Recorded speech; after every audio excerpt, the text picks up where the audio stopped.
はい、じゃあトピックちょっと変わるんですけれども、去年の2019年世界選手権の話をしたくて、じゃあその別にメダルをこう狙いに行ったっていうよりは自分ができる限りの重量を上げただけっていう感じですか？まあでも事前に下調べしてその過去1年間の89キロ級にエントリーしてる選手のベスト記録国際試合、全部調べたら207キロがベストだったわけ。だから208キロ1キロ上乗せしとけば、その選手たちが成長してたとしてもメダルには絡んでくるだろうと思って、208を選択した。ちゃんと調査して。それは俺めっちゃするよ。そうなんですか？エントリーリスト出た瞬間の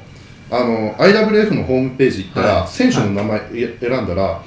過去の国際試合全部出るから、それを全部スクショして全部頭の中に入れとく。だから分からない情報は一番怖くて、海外の試合行くと同じ階級なんだけどアップ上に入るとあの選手も強そうだな、この選手も強そうだなって、名前も分かんない選手がいっぱいいるんだけど、でも強い、でも弱いかもしれない、でも全部事前に情報として頭の中に入れておくと、あいつは自分よりもそんなに強そうだけど弱い、なんかアップの様子が強そうなだけで、あの選手は大体自分と同じ選手だからあそこら辺と戦うだろうなっていう情報を全部入れておく。逆にそれが入ってないと不安なんですか？不安、めっちゃ不安だよ。みんな強そうに見えるから。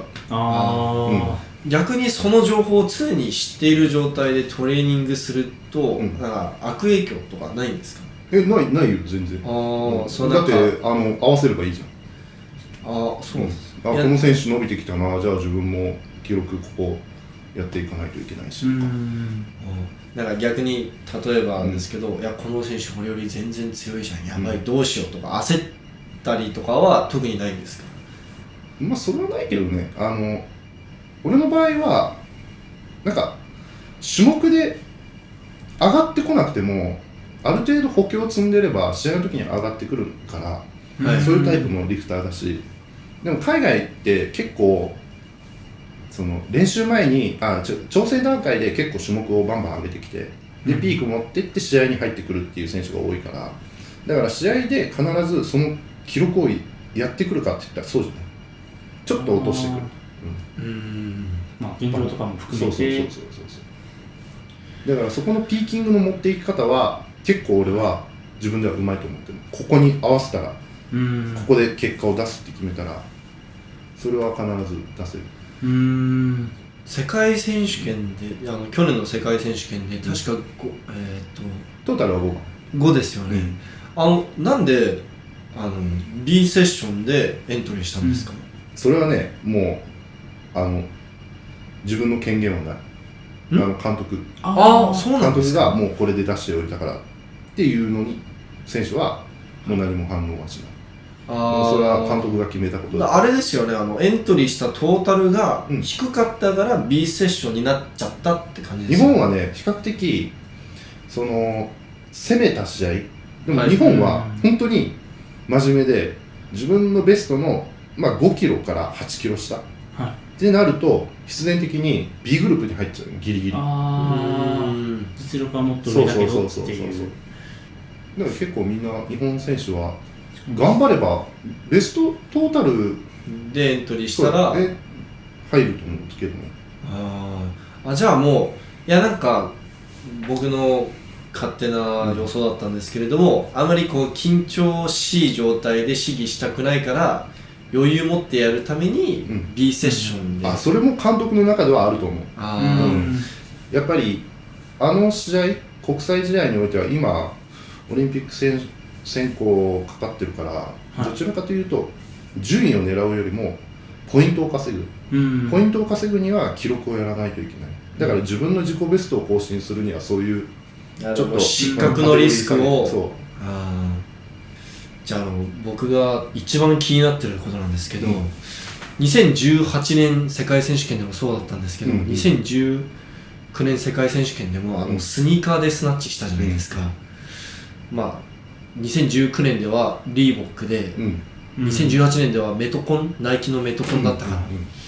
これは一体どういうことなんですか？おそらく世界選手権レベルの規模の試合で、スニーカーで出場した選手っておそらく山本さんが世界初だと思うんですけど、逆に聞くけど、なんでじゃあリングシューズじゃないといけないの？安定感。いや、なんかそっちの方がしゃがみやすいとかじゃないですかね。分かんない、はっきりと、理由は特にないです。俺も理由ないんだよね。ただ調子悪かったから、メトコンでやったらナノでリーボックのナノでやったら、たまたまなんか調子上がってきたから、調子上がってきたんだったら別に変える必要ないじゃん。もうその感覚で。そう。ちなみになんか海外ではいろんな人が予想してたよ。なぜ先輩はスニーカーを履いてスナッチするのかみたいな。いや別にナイキからお金もらってるとかリーボックからお金もらってるとかなんかそうなんか一つの大きいのはなんかスポンサーのためにスポンサーの靴を履くしかないんだとかもあれば、いやそう思ってる人も多いと思う。あともう一つあったのが、山本選手はスナッチのボトムポジションが、ヒールありのロマレオスとか履いてる時より、全くヒールのないスニーカー履いてる時の方が綺麗に姿勢が取れるからみたいな、そういったことは全く関係ないんですね。じゃあまあそれは細かくねしていけばそうなんだろうけどね。でも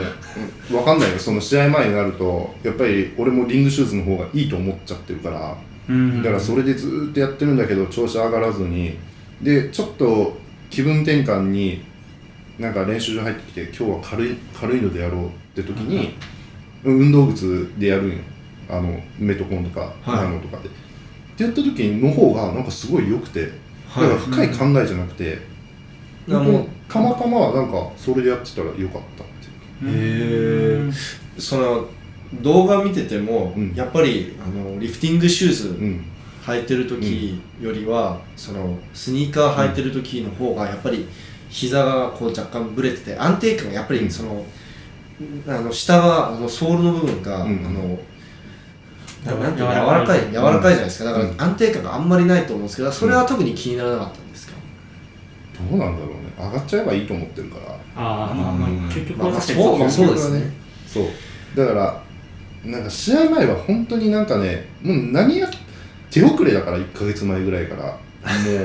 もう調子悪かったら、だからもう一番いい状態で出ればいいと思ってるし、上がれば膝ブレてても別に失格じゃないし、肘さえ取られなければ OK だと思うから、だからどうにかこうにか行き着いた先があれ。だからもう深い意味ない。だから今は練習してるけどリングシューズだもん。確かにそうですね。最近はそうですよね。今はそっちの方が調子が良くなるから。いや調子いいっていうか重たいの触ってないから調子いいかどうかは分かんないけど、また試合前になったらまたシューズ変わるかもしれないしいやじゃあもしかしたら今後もスニーカースナッチを貫くっていう感じですかね。ちなみに今のところ一番スナッチしやすいスニーカーはどれですか？いや今はでも分かんないけどね、なんかスナッチ自体があんま伸びてこないから何がいいのか分かんないんだよ。ベストを取った時はどのメトコンだった。2018でした、でもまあ今リーボック履いてるからリーボック押さないといけないとか全然なくて、それも特にスポンサー関係ないですよ。関係ないよスポンサー。もうリーボックの靴はいいから今履いてるだけで。そうですね。96の日本記録もぜひメトコン、スニーカーでスナッチ記録伸ばしてください。どうしよう、なんか面白いので出る。エアマックスとかで出る。あれで出てほしい、ビブラムのファイブフィンガーの何それ、指全部見えるやつ。でももうそれやってる人いるよ。マジですか？昔の大城さんって48の大城さんって人がやってるよ。なんか旅スナッチがいいなって。そうだからもうちょっと面白いのねっていうか、下駄とかですね。足が出ちゃダメなんじゃな多分素足はダメだと思う。なんかそう素足出ちゃうとダメなんだよ、ルールが。旅履いてきた靴じゃないとダメなんだよ。旅はまだ OK だと思う。逆にブーツとかわかんないですけどまあ革ブーツ高すぎるとあれだからソールがねいやエアマックス面白いんじゃないかな、ジョーダンとかもみんなびっくりしますよね。そう持田にジョーダン出ようみたいな話してて、なんかそんな話した覚えあるそれは確かに面白いっすね、見てみたいな競技間違えましたってまあウエイトリフティング一発だからやっぱりそういう道具って結構重要だと思うんだけど、でも俺もパワーリフティング好きで、パワーリフティングの83のオルフィー選手、ラスル・オルフィー、あの選手ジョーダンでやってるじゃん。やってますね。確かにスクワットもめちゃくちゃ強いくせに320ぐらいスクワットするくせにエアジョーダンでやってたりとか、やってますね。確かにああいうの憧れるよね。靴なんでもいいんだなってちょっと思いますね。そこは強ければ確かに関係ないよね。だから今やってる当たり前がどうせ多分10年20年経ったらあれ全然ダメだよって言われてる時代来るかもしれないから、だから型にとらわれるんじゃなくて、なんか新しいことをやっていけば面白いと思う。なんかそこの意識してないかもしれないけど、足のこの指の踏ん張りって結構ウエイトリフティングの中で使ってるんだよ。でこれを使えるのはリングシューズよりも多分普通のスニーカーの方が踏ん張れると思う。確かにそれはそうですね、でここの意識が強い人はスニーカー結構有利かもしれない。それこそビブラム5フィンガーそうだから全部使える。なるほど。だからあれの指の部分だけああやって踏ん張れるリングシューズができるようになったら、なおいいのかもしれないし、確かに、正解はないよね。ビブラム5フィンガーがさヒール付きのシューズ出したらもう革命が起きる。見た目がどんどんおかしくなってくるんですけどでもそれがスタンダードになる時代が来るかもしれないですよ。10年後20年後には分かんないですね。